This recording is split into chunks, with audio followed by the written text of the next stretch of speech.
Being a marketer's no sweat. You just have to manage dozens of channels, launch hundreds of campaigns, score thousands of leads, and okay, fine, it's a lot of sweat. Unless you have HubSpot's AI-powered marketing tools to help you do all that and more. Get started at HubSpot.com/marketers.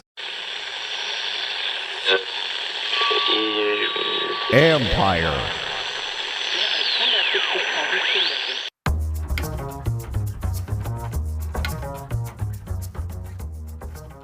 Hey babies, hey babies, hey babies. Hi everyone. Hi everyone. Did you see my team last night, everyone? Hi everyone. We're ready to fight New York for everybody, everyone. Hi everyone. That was a nice little win last night. It's a good team. That was a nice little win last night. I'm going to talk about the Caps in a little bit. I don't want to talk. New York's had a weird week. We got Giants, Jets are melting down. Fans are going after Mookie Betts. Really weird times up there. Of course, we got a big game this weekend, but let me just let's put a wrap on the Bears, because the meltdown is real and it's glorious to watch. I don't know why I don't know. Like, I like Caleb Williams. I want him to do well, but the aftershocks of them losing that game, they've spiraled to where I saw how many different players said something about the coaching staff over the last 24 hours. Jalen Johnson did. Cole Kmet went on for 2 minutes. I saw this 2-minute clip where he's like, guys are, as he put it, laying off too much, not serious enough. I think we were talking about this the other day. I'm like, that Hail Mary is kind of glossed over that whole game. And now that people are kind of going back and doing an autopsy on it, I think they're seeing how many weird things Chicago did throughout it. And it was like symbolic of they are set for a meltdown if they don't win. No, I think that's why you and I landed on Washington always should have won this game. And I'm glad that they won on the Hail Mary, because they were the better team for most of the game, because they were just doing dumb things the entire game. It started with the offense doing all that pre-snap stuff in the first half. They deserved to lose this game. I think everyone's realizing that. It was so weird. Like, it felt like Caleb went to the offensive coordinator and said, I want to win a certain way. So we're going to have to show them that I'm better than this guy. Like, that's how it felt. And then that backfired. And then they hand off to a tackle. That backfires. I saw somebody, I don't know who it was, DJ Moore or somebody, who was like, I can't believe we called that. It was like one of them said that, which same thing. I'm like, I can't believe you called that. And then the Hail Mary thing is just, it's all of it in one. It's, you have a spy for no reason whatsoever. Like, you could have brought 4, not 3, but you had him spy for who knows why. You sit there and tell everybody the 15 yards that McLaurin caught beforehand didn't matter, which of course it did. You have a guy waving at the crowd who tips the ball to our guy. Like, it's all of it. It's all of it. And their season is that. It's all of it in one. And it's not just that play. It encapsulates the whole thing, really. Like, all the bizarre decisions you made were in one big moment that you lost. So they deserve a meltdown. And on top of that, though, it was against a team, that is buttoned up now. Like, yes, the reason why that worked is because you screwed up so much, and this team has actually practiced that last play, and that's what happens when you are unprepared. We are the prepared team. We are the unshakable team so far. Halfway home. This is going to be a strange week because, I've said this all along. I'm like, how are they going to handle a big win? How are they going to handle a big loss? How are they going to handle that? Okay, because that one was, the city erupted. It's gone viral for a couple of days. I've seen 1 million of their guys, for good reason, doing interviews everywhere. So they got to get over this one pretty quick. And let's see how they handle it this weekend. Because the Giants, they're 2-6. They're pretty much done, but they've been competitive. If you watched them the other night, it's not like they weren't competitive. They just didn't get it done. So let's see how Washington gets over this one. If I had to guess, this one actually shouldn't be too hard for the coaching staff and players to be motivated, because you and I came away from that first Giants game of, if they score 2 touchdowns, it's a blowout. So I'm sure that's going to be the motto this week, or the mantra of, you should have won by a lot more last time. How about you do that this time around? I'm going to guess it's what they think too. What's the messaging today? Because they are going to get a lot of questions of, Tell us your favorite moment of the week. Who reached out to you? What angle of it did you see that you liked the most? So it's going to be a lot of the let's bask in it. And Quinn allowed for it on Monday. It was the first time I heard him go, all right, let's smell the roses for a minute here. Like, that was crazy. That's a lifetime experience. I don't want to be, we've been very focused ahead on us. Let's move on. But if you couldn't take a moment and enjoy that, then why are you doing this? Because it's a once in a lifetime experience that happened to them. And they're 6-2. It'd be like one thing if it happened last year, it'd be like really cool that it happened. But on a 4-13 team, it's just like the memory of the year. This one could continue to be the launching pad. I think they know that. So let's see how they message this today, because everybody's going to get what's your week been like. And Quinn's going to want them to look ahead a little bit. So I want to see how they go there. Do they go with, we could have blown that? Or do they go with, hey, we almost lost to this team the last time we played them. And remember, we couldn't score on them either. And they almost stole a game from us. So I want to see what the messaging is today. It'll be interesting.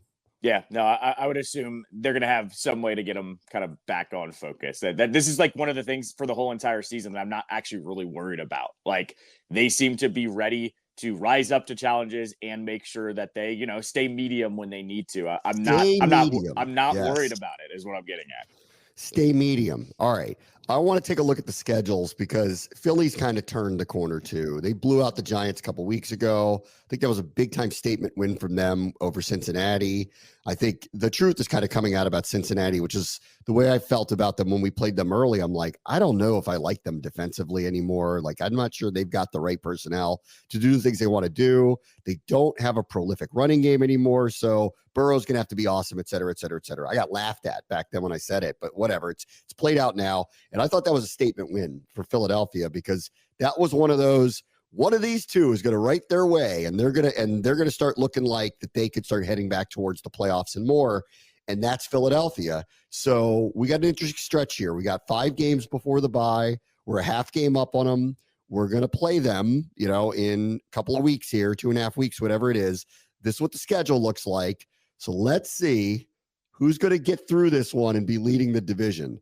This is Washington's at Giants, Pittsburgh home, at Philly Thursday night, play Dallas. I know a lot of people think that'll be flexed. It won't, because it's before Thanksgiving and Dallas plays on Thanksgiving. We don't this year. So, but they're not going to move that game because it'd be unfair for Dallas to have to play a night game or something into a Thursday game. So that's going to stay where it is. Then we get Tennessee, which as of now looks like a very favorable matchup. But listen, it's 5 weeks from now, so who knows? And then here's the Philly special for the next 5 weeks.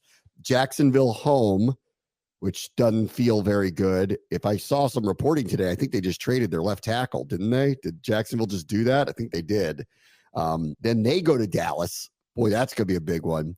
That's going to be great sports radio fodder for Jerry the day after, I have a feeling. Then they turn around, play the Thursday game with us home at Rams at Baltimore. So they got a nasty schedule over the next 5 weeks. That's not a run the table type of schedule. We need to get lucky this week with them, I think, with Jacksonville, because they have just not been, I think, consistent enough to probably pull this off. Dallas's season will be on the line when they play them, clearly, right? Because they're already a couple games behind them. So that's going to be clearly one of those. I think even Steven on a turnaround like that, we get Pittsburgh, they get Dallas on the road, and we're playing Thursday night. I'm going fair is fair on that now. Then Rams, Baltimore could lose easily either one of them. Go all the way across the West Coast, come all the way back and play in one of the toughest places against a Super Bowl contender.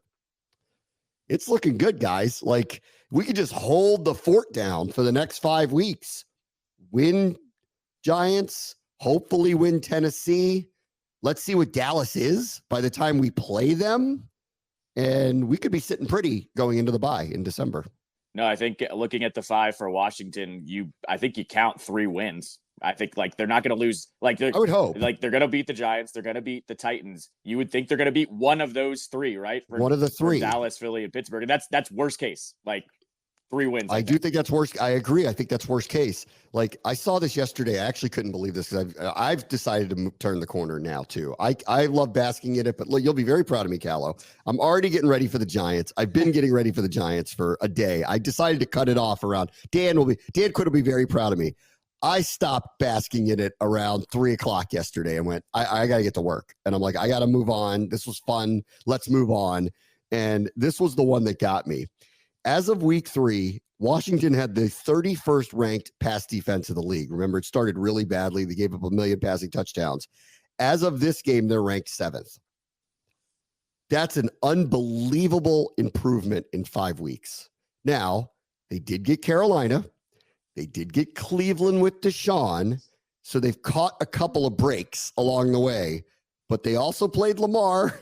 They also played Caleb. So it's not all who they played. Like in the ones where they played real offenses with real quarterbacks, they excelled, like maybe with the exception of Baltimore. But that is a heck of a turnaround for them. So let's see where it goes from here, because that number I couldn't believe. 31st to 7th in 5 weeks. That's a heck of a turnaround. That also includes Carolina with Dalton. Dalton was actually getting a lot of passing yards. He wasn't like amazing, but he was getting a lot of passing yards, and they had to pass basically from the beginning of that game too. So I wouldn't even discount that one as much as the others. All right. So how do we get over this, guys? Because we're going to have to. I've decided I need to turn the corner, because I could sit in this and go, inject that into the rest of my life and, season's over. That was incredible. And I still feel like the opportunity is here and in front of them. And maybe this is the biggest show me week, honestly, because I wanted to see what they would do after Cincinnati when everybody was just talking about them and they were the newcomer and they couldn't believe that happened. And how real is this? And they turned around and played their best game of the season to that point. Then they lost to Baltimore, and I wanted to see how they're going to handle a loss. I loved everything that they said after the game. I loved hearing what they said in the locker room. They were disappointed in the right ways. They put their head down. They said they were going to turn around. Granted, they caught what I think is maybe the weakest team in the NFL, so that was very fortuitous that they caught a team like that they caught, a team that had that many injuries on defense. It isn't very good anyway, but they blew them out, right? There's no guarantee with that stuff. They blew them out anyway.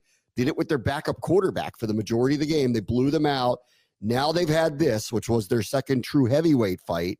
They steal it at the end. Knockout punch in the 12th round. That was a 12th round knockout punch. That's what that one was. And now they got to get up and fight again against a division team that isn't very good, that's going the wrong way, but historically gets them all the time. And they haven't quit. If you go watch them, this isn't like a team that knows the season's over. At least they're not playing that way. And the first time we played them, we couldn't score on them. Like we could move the ball on them, but we couldn't score on them.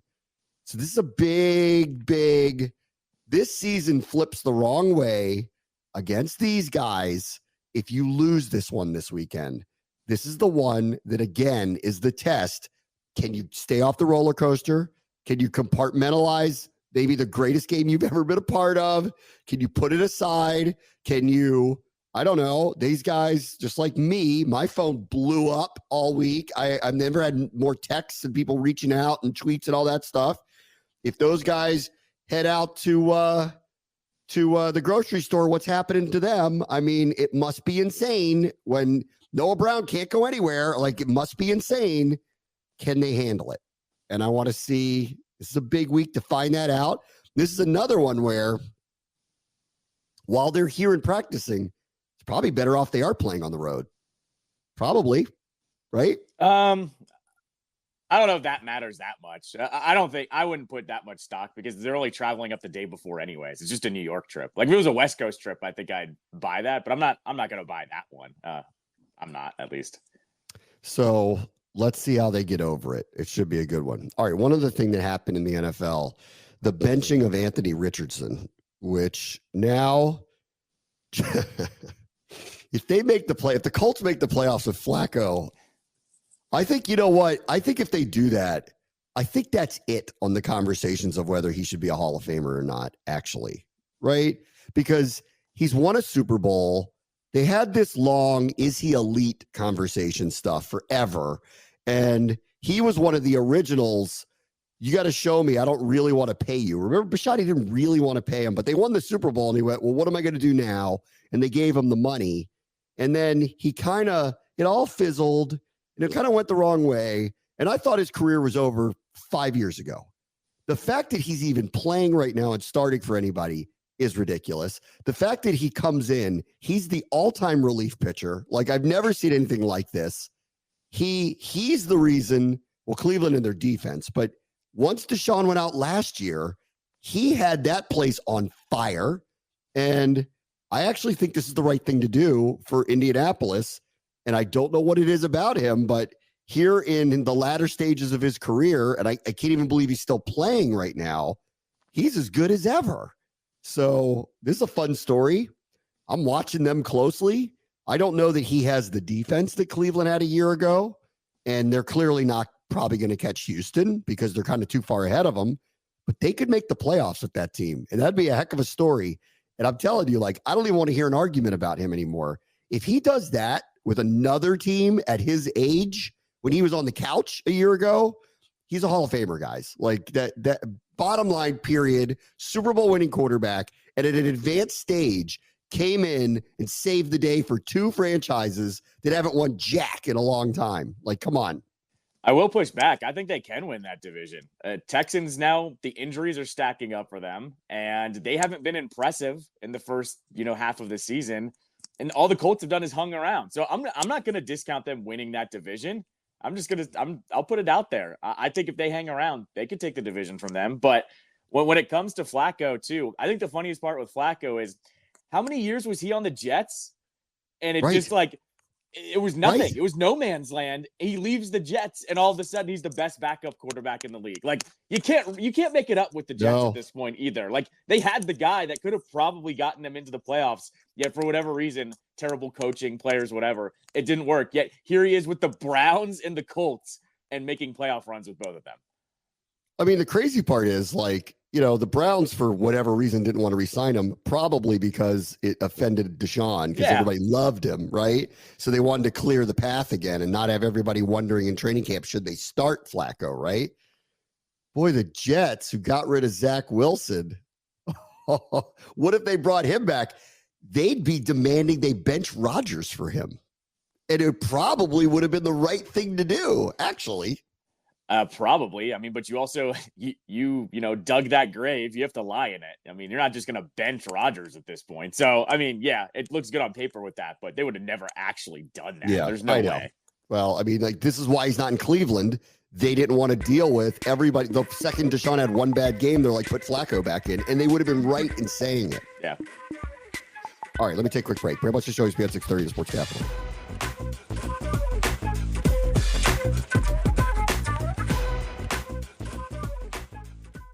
At Sierra, discover top workout gear at incredible prices, which might lead to another discovery. Your headphones haven't been connected this whole time. Awkward. Discover top brands at unexpectedly low prices. Sierra, let's get moving.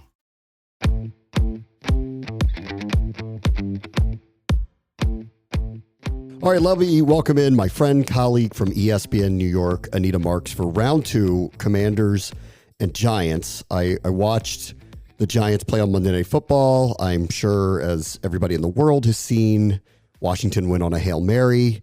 If momentum means anything, I don't know. How do you feel about what's happening this weekend? I don't think Washington needs momentum, Bram. No. I mean, listen, if you watched that Giants Steelers game, come on, man. Season's over. Season was over before it began. Let's be honest. Okay, so give me your reasons why it was over before it began. Well, I mean, a few things, and I know, again, I was on with you a few weeks ago. Like, I just feel Hard Knocks was extremely detrimental to this team, and I think it really put a bad perception on the front office. And how could it not have screwed with Daniel Jones's psyche? I mean, it's evident he's not their guy, and I think he's trying to make chicken salad out of chicken poop each and every week. He has no offensive line, and I'm sure you're aware of the stats that the Giants have the most drop passes of any team in the NFL, by a lot. Yet each and every time they lose, it's all Daniel's fault. The dude just he needs to go. He needs to get out of New York. He needs to pull a book out of Sam Darnold's page maybe Mac Jones, because I still haven't given up on Mac Jones. Mac Jones is obviously the backup in Jacksonville. I think we haven't seen or heard the last of Mac Jones. I don't think that we're going to see or hear the last of Daniel Jones if and when he leaves the Giants. And I'm anticipating that to be next year. I think this is an organization that needs to move on from him because it's not working out for either party. So the trade deadline's coming up. Do you anticipate that they're going to sell off a couple parts here? I mean, how can they not? And what those parts are, I don't know. I don't know what players they potentially could or are shopping around, but going into the game against the Steelers on Monday night, they had a negative 1% chance of making it to the playoffs. We know this team is not making it. Right now, it's all about, okay, how are they going to finish and where are they going to draft? Will they be drafting in the top 5?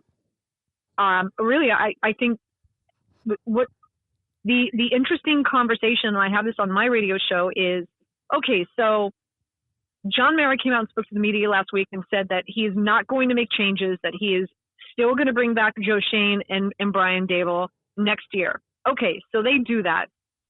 The free agent quarterback market is nothing to write home about. Don't get me wrong, Sam Darnold is having a great season in Minnesota. Could he be available? Okay. Justin Fields, Russell Wilson is destroying it now with the Pittsburgh Steelers. So Justin Fields is going to want to start somewhere. To me, those could be the 2 free agent choices for the Giants. But then there's Cam out there. There's Milroy coming out. There's, Sanders coming out.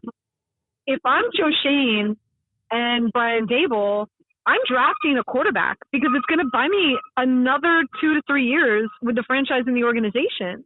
But are those quarterbacks end all be all, the guarantee quarterback to come in and change your franchise around? No, this is not an exciting quarterback class. So, if you're a Giants fan,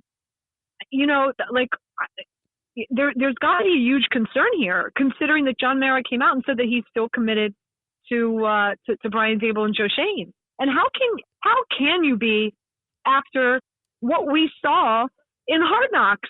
And again, I will reiterate that what we saw was what was allowed by the Giants. Just imagine what we didn't see, Bram. Imagine what we didn't see.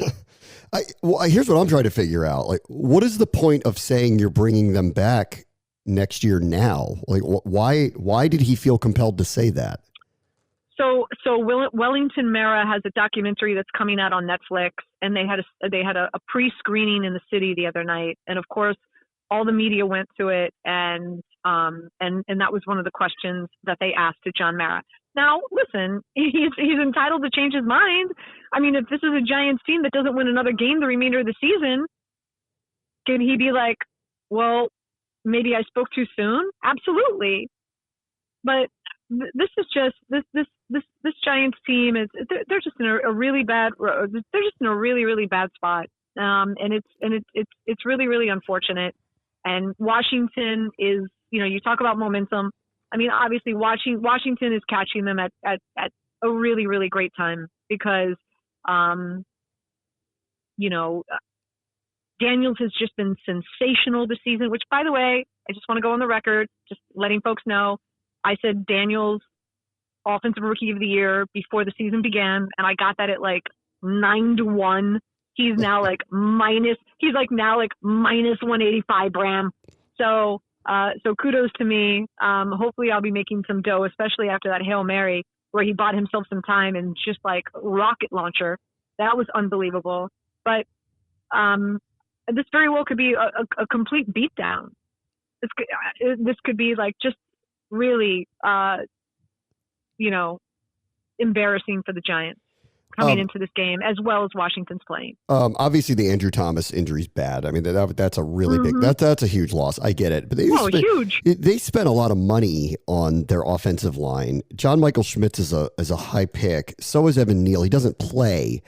So I'll hear them on the Andrew Thomas thing's a big deal. But when they just say overall the offensive line is bad after one major injury, it's tough to hear it, honestly, because of how many assets they've put into it. Can't they overcome one guy getting hurt? Like what? Like yeah, what? but it's more than just more than Andrew Thomas. This was an offensive line that was, I want to say, 24th in rushing, run blocking, 24th in the NFL in run blocking. Don't get me wrong. I mean, Devin Singletary is no Saquon Barkley, and I think they've really found something special in Tracy, which again we saw last night. Dude was running for his life. Now he left the game because of a potential concussion. So will he be inactive against Washington this week? That's a possibility. If it's Singletary, that makes matters worse in the backfield. But this is an offensive line. They can't block for running backs. And again, Daniel Jones has been sacked a gazillion times this season. And you could say, well, part of it is, that he holds on to the ball too long. And, I do believe that a part of Daniel Jones is because he's shell-shocked, Bram. He's never had a great offensive line since the day he got here. And he's been beat up each and every year. He's like top 5 in the NFL in regard to sacks and quarterback hits and hurries. So, at some point, you got to say, like, what more, like, I think he's Bram. I think Daniel Jones is damaged goods. Yeah, in a lot of ways. But I mean, the stats are, let's see, 3-11 in 14 games since he signed his contract extension. No touchdown passes last 3 games. No touchdown passes in 9 of his last 13 when he attempted at least 20 passes. Those are ridiculously bad numbers. Like, and I'll hear you on, like that there's a lot going on around him, but he's got to overcome some of it because those numbers are ridiculously terrible. And, another thing is, like, Daniel Jones's best years is when he was utilized as well as a running threat. Yes, like, I agree. I don't think people realize, like, Daniel Jones is a phenomenal athlete. And we know it down here. He killed us for years running the ball more than throwing it. Yes. So now, like, I was surprised. Like, one of my bets heading into Monday's game was over rushing yards for Daniel Jones, because I thought he'd be running for his life from T.J. Watt and of course that Pittsburgh Steelers defensive line. But they're not calling a lot of running plays for him, and I don't understand. Like, so when you eliminate that aspect from his game, I don't know. I think you're taking a really big part of what he does so well out of the equation. And don't get me wrong, Malik Neighbors is fantastic, and he's been a great addition. Yes. Wan'Dale Robinson is good, but I think a lot of Wan'Dale Robinson's stats are because he's getting like 12 to 15 targets a game. He is. He doesn't have a legit tight end to work with. There's no and whatever tight ends that are on the field, a lot of times they stay home to help with pass protection. So it's a very anemic offense. They're dealing with a number of injuries. Again, one would argue that Andrew Thomas could very well be their best offensive player outside of Malik Neighbors, and he's done for the season. And Daniel Jones he's spent here. It's physically, I'm sure, emotionally, mentally, he's spent. So at the end of the day, Washington is really catching this Giants team at the most opportune time. Now, I will say this: the silver lining is their defensive line. Yes. One would argue that the Giants have the best front four, or at least top 3 front four, with them, of course, adding Burns to the mix this offseason in free agency, and that's where they spent their money more so than Saquon Barkley. So, okay, there's that. They've got a great defensive line, but their secondary is okay, but nothing outstanding. And they can't stop the run. They can't stop the run. So yeah, listen, Dexter Lawrence is an All-Pro. He might be best at his position. He's posting utterly ridiculous. He's posting ridiculous stats. Yeah, but then on the back end, and again, this will go back to, it was funny. I'm watching Monday Night Football, and Troy Aikman's going on and on about this draft class that they got, and I think Neighbors is outstanding, just absolutely outstanding. but they drafted a couple guys in the secondary that they're rookies, and I'll hear that out. They drafted Deonte Banks. We know him because he was local. He played at Maryland. He's not making any particularly big plays. They signed Adoree Jackson twice. He's not making any big plays for them. I'm like listening to this going, I don't see it, and maybe there's something there bubbling, but I don't see it when they talk about all the people that Shane brought in. I don't see them making the impacts that Aikman was talking about the other night. Yeah, there's here's the thing. I think again, Hard Knocks was such a bad look that trying to spin it in a positive way for Joe Shane and Brian Dable is being very optimistic about their draft class. And specifically got like don't get me wrong, Tracy's a beast. Yeah. Right. So so there's that. I think that there's a lot of potential here in regard to who they've drafted and where they got them. Right. I think that the ceiling is very high and there's a lot of optimism around it. But consistency, there's not a lot of consistency. Right? There's not a lot of consistency, but I think that there's a lot of optimism in regard to the potential of how and these guys can develop and how good they potentially could be. If you're the Maras, would you approach Bill Belichick? And he's got the biggest soft spot of all soft spots for that organization. Would you approach him? Yeah, absolutely. How can you not? But again, John Mara came out and spoke to the media last week at the, his father's documentary that's going to be airing. And he said that there's too many, this organization has made too many changes in the last few years, too many changes. And when you look around the league and you look at teams that have made so many changes, like the Jets, he doesn't want to be the team across the city, right? That's where things, typically go wrong for a front office.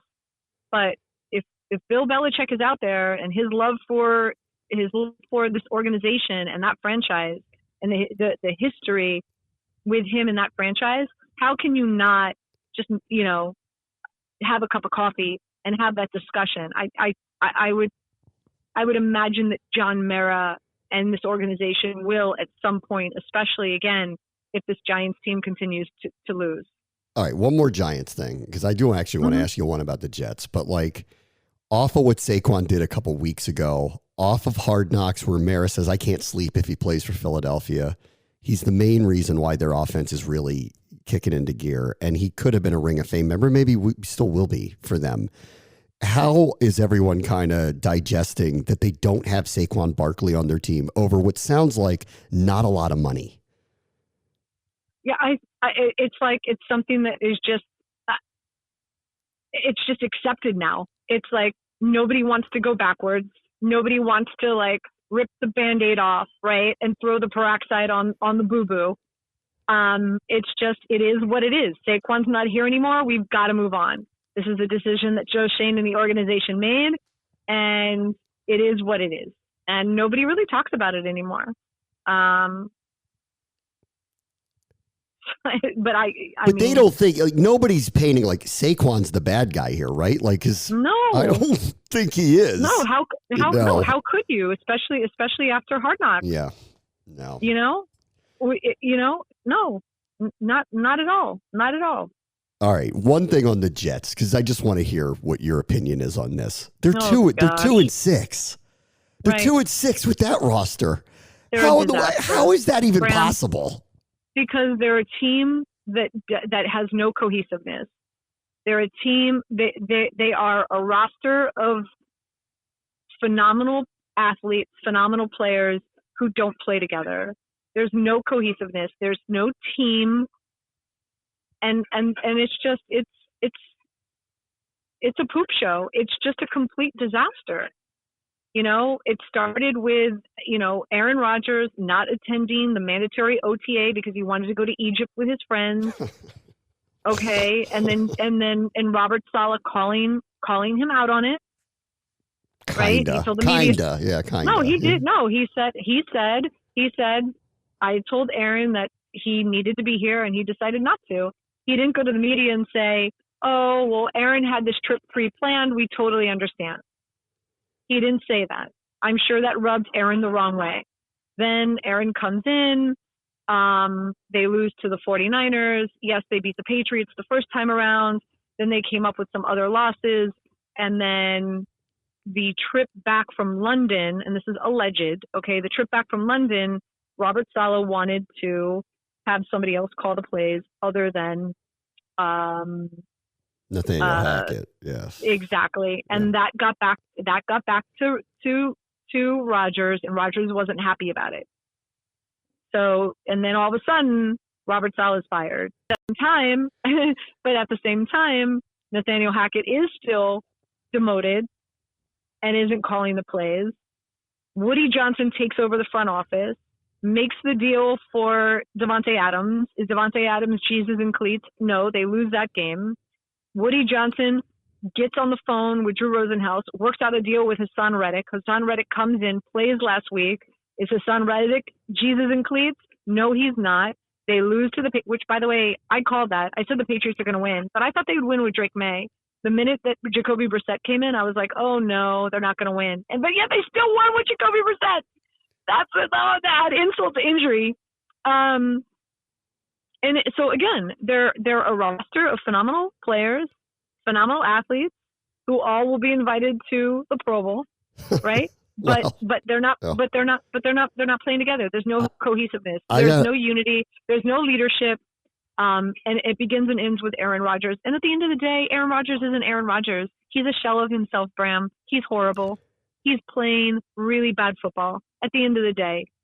So nobody's Jesus and cleats here. The interesting one is going to be Joe Douglas, who I actually think is a very good talent evaluator and a very good acquirer of talent. And I'm wondering how he's going to feel about all of this once it finally all shakes out, because he's probably going to get run over with a bus too here. And it's so clear that most of these choices that have been made over the last year and a half had nothing to do with him.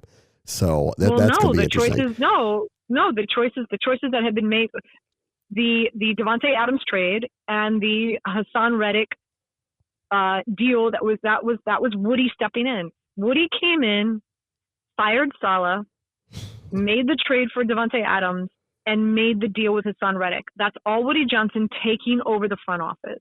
That's Woody Johnson. And none of those moves have helped this team win a game. And they're going to lose to the Texans on Thursday night. Probably. Yeah. Probably. Man. Yeah, they are. Ooh, you guys are having a rough football year. Holy moly. I know. Anita, it's always a pleasure. Thank you so much for coming on. Thank you for I sound like a negative Nelly. Listen, at the end of the day, I'm excited for you. I'm excited for the Commanders. I love Jaden Daniels. He's exciting. I love Dan Quinn.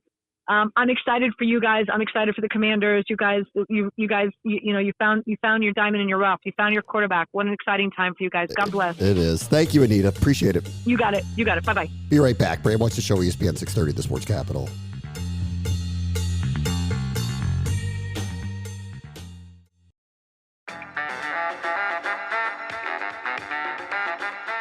All right, welcome back. Let's talk about the World Series for a minute here.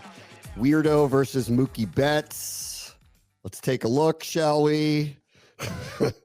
At the what in the world was this guy thinking? So I read the quotes from these guys who got obviously kicked out of the World Series, and apparently not for the rest of the series. Like, they're going to let them come back tonight, which I can't believe.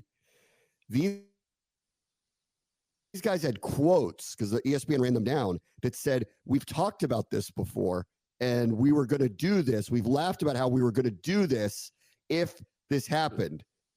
How in the world are these guys not banned? How are they not banned? Even if it's with semi nice intentions, how are they not banned?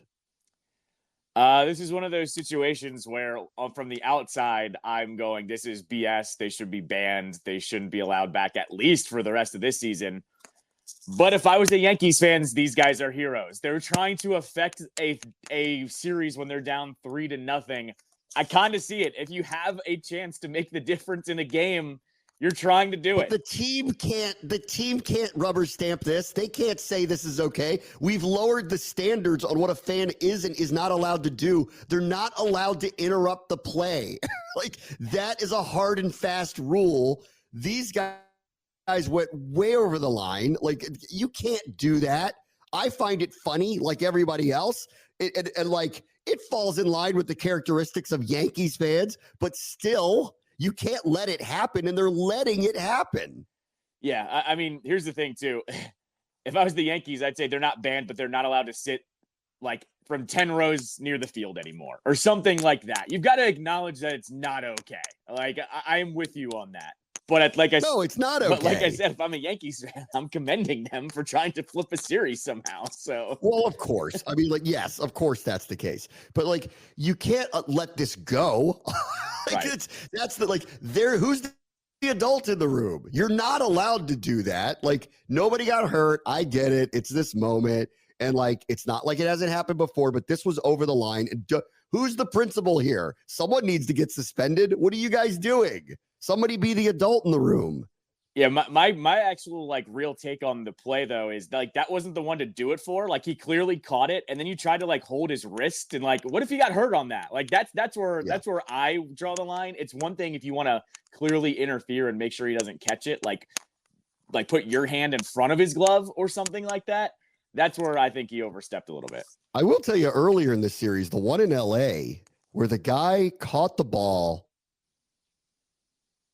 And it looked, and I agree, it looked like it was going to hit the top of the wall and be a double. But I'm not 100% sure of that. Like, not 100% sure of that. That guy's a hero because he made that a double when it might have hit the top of the wall and bounced off. Like, it's hard.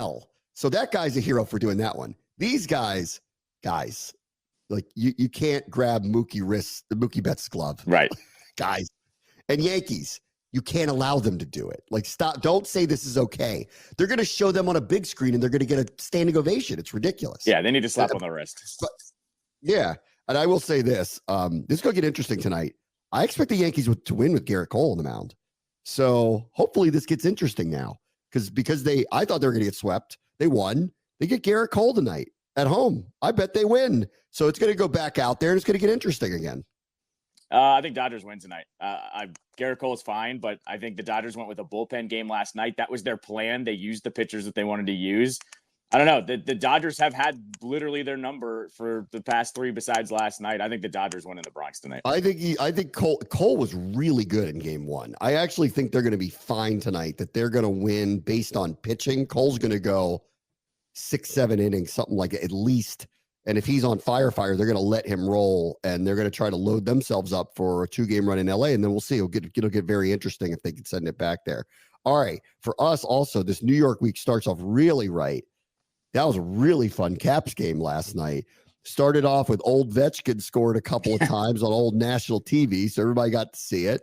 Then they had a fight, and they won the fight. Who was the guy who got into the fight? Who's that guy? So there's the guy for New York is Matt Rempe. Remember in the playoffs? Yeah, I know about him. Yeah. I know all about him. Yeah. And then for the Caps, it's Dylan McElrath, who used to be the captain of the Bears, but has played himself onto this team as like just a glue guy is what we would call him.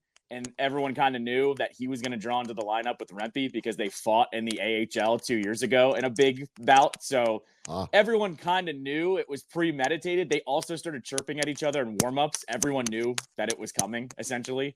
So that's McElrath, but he's been beloved this season. And he's kind of been like this weird, kind of like a tweener of a veteran because he's the captain in Hershey, was the captain in Hershey.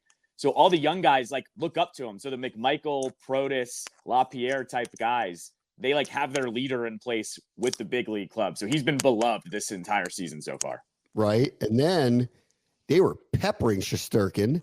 They had 40-something shots. They had outshot New York 40-something to 18 or something like that.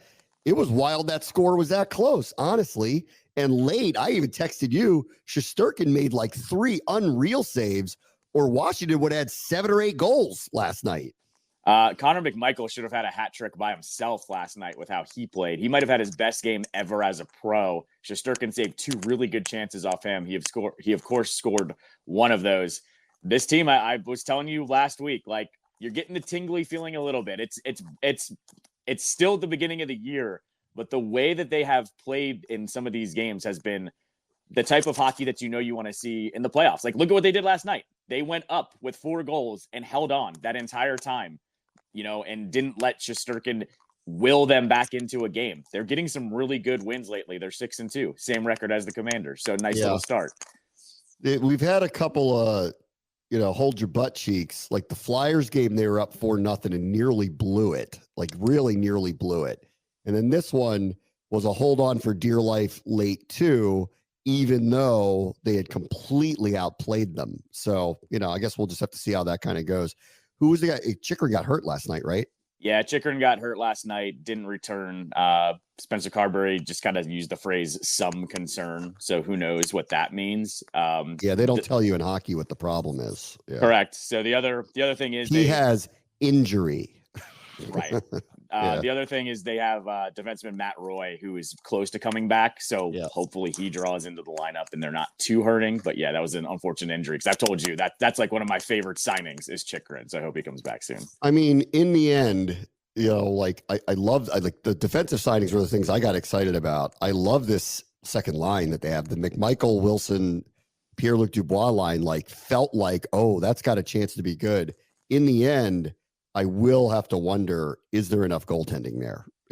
Even if all things go relatively well, because it feels it's not going to be their strength. That'd be the way I'd probably put it. I don't know that it's bad, but it clearly they're still in this kind of space where they haven't found the future goaltender yet. That's very clear to me.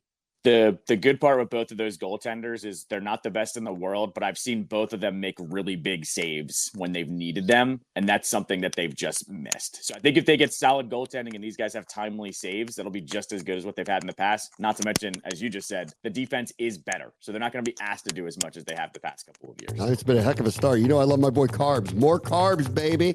I love it. All right, everybody. Talk to you tomorrow. Bram and Callow, ESPN 630 Sports Capital.